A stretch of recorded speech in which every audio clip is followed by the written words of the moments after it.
ગુજરાત રાજ્યમાં ગેરકાયદેસર રીતે વસવાટ કરતા બાંગ્લાદેશીઓ સામે પોલીસ તંત્ર હરકતમાં આવ્યું છે. ગુજરાતના નાયબ મુખ્યમંત્રી હર્ષ સંઘવી અને રાજ્યના ડીજીપીના માર્ગદર્શન હેઠળ ગત મોડી રાત્રે એક મોટું રાજ્યવ્યાપી ઓપરેશન હાથ ધરવામાં આવ્યું હતું, જેનું નામ ઓપરેશન ડેલ્ટા હન્ટ આપવામાં આવ્યું છે. આ ઓપરેશન અંતર્ગત રાજકોટ શહેરમાં પણ ક્રાઇમ બ્રાન્ચ, સાયબર ક્રાઇમ અને સ્થાનિક પોલીસની અલગ અલગ 25 ટીમો દ્વારા સઘન સર્ચ ઓપરેશન ચલાવવામાં આવ્યું હતું. સાયબર સેન્ટર ઓફ એક્સેલન્સ તરફથી મળેલા ડેટાના આધારે 450થી વધુ શંકાસ્પદ લોકોની ચકાસણી કરવામાં આવી છે. આ સમગ્ર મામલે રાજકોટના ડીસીપી ક્રાઇમ જગદીશ બાંગરવા શું કહી રહ્યા છે, આવો સાંભળીએ. માનનીય નાયબ મુખ્યમંત્રી શ્રી અને માનનીય ડીજીપી સરના માર્ગદર્શન હેઠળ ગુજરાત રાજ્યમાં ગેરકાયદેસર વસાવટ કરતા બાંગ્લાદેશી ઘૂસણખોરો વિરુદ્ધ ગત રાત્રિ મોડી રાત્રે ઓપરેશન ડેલ્ટા હન્ટ નામથી એક રાજ્યવ્યાપી ઓપરેશન હાથ ધરવામાં આવ્યો હતો. આ ઓપરેશન હેઠળ રાજકોટમાં અમારી પાસે 450 કરતાં વધારે સસ્પિશિયસ માણસોના data cyber centre of excellence Gandhinagar તરફથી મળ્યા હતા.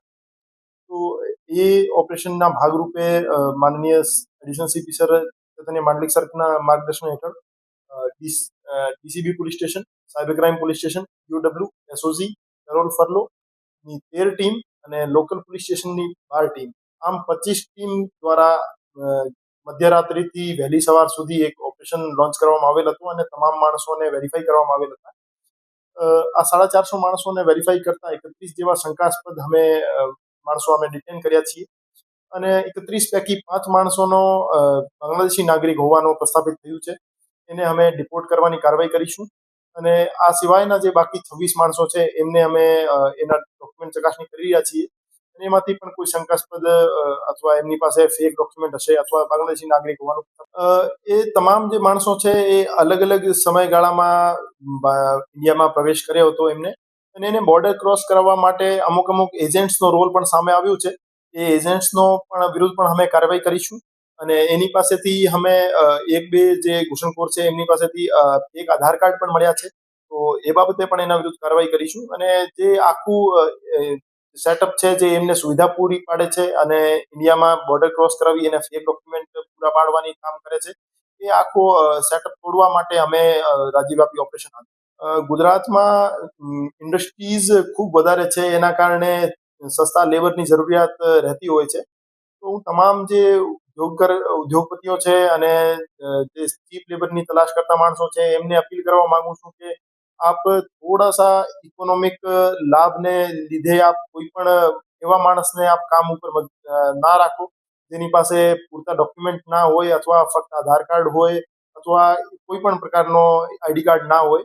આપ પૂરતી ચકાસણી કર્યા પછી જ કોઈ માણસને કામ ઉપર રાખો અને પોલીસ વેરિફિકેશન જ્યાં જ્યાં ફરજિયાત છે તો આપ પોલીસ વેરિફિકેશન કરાવો અને આપનો થોડો ઇકોનોમિક લાભના કારણે એ રાષ્ટ્રની સુરક્ષા માટે, આંતરિક સુરક્ષા માટે મોટો પ્રશ્ન ઊભો થઈ શકે છે.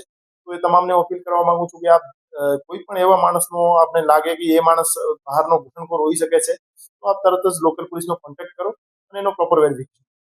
જે મહિલાઓ અમે બાંગ્લાદેશી ઘૂસણખોર પકડી છે એ દેહ વ્યાપારમાં સંલિપ્ત હતી અને સ્પામાં કામ કરતી હતી અને અમુક જે માણસો છે એ લોકલ કિરાયા ઉપર પણ રહેતા હોય છે. તો જ્યારે પણ એવો હોય કે તમારા પાસે બહારનો માણસ મકાન ભાડુઆત તરીકે લેવા માટે આવે ત્યારે હું તમામને અપીલ કરવા માંગુ છું કે ટેનન્ટનું વેરિફિકેશન પોલીસમાં કરાવવું ફરજિયાત છે. આપ એમની પાસેથી પ્રોપર પૂરતા ડોક્યુમેન્ટ લઈ પોલીસમાં વેરિફિકેશન કરાવો અને જ્યારે પણ કોઈ આપ એને રોજગાર પણ આપો ત્યારે પણ પોલીસ વેરિફિકેશન કરાવવું ફરજિયાત છે. તો આપ ફરજિયાત લોકલ પોલીસ સ્ટેશનનો કોન્ટેક્ટ કરી એના ડોક્યુમેન્ટ લઈ એને રજીસ્ટ્રેશન લોકલ પોલીસ સ્ટેશનમાં કરાવો અને અગર જે એવું નહીં કરવામાં આવે તો જે એમને મકાન ભાડે આપનાર છે અને એને જે રોજગાર આપનાર છે એના વિરુદ્ધ પણ બીએનએસની યોગ્ય કલમો હેઠળ કાર્યવાહી કરવાની હોય છે. ઓપરેશન ડેલ્ટા હન્ટ અંતર્ગત રાજકોટ શહેરમાં પણ ક્રાઇમ બ્રાન્ચ, સાયબર ક્રાઇમ અને સ્થાનિક પોલીસની અલગ અલગ 25 ટુકડીઓ દ્વારા સઘન સર્ચ ઓપરેશન ચલાવવામાં આવ્યું હતું. સાયબર સેન્ટર ઓફ એક્સેલન્સ તરફથી મળેલા ડેટાના આધારે 450થી વધુ શંકાસ્પદ લોકોની ચકાસણી કરવામાં આવી છે અને હાલ તમામને રાજકોટ શહેર ક્રાઇમ બ્રાન્ચ ખાતે વધુ તપાસ અર્થે અટકાયત કરવામાં આવી છે.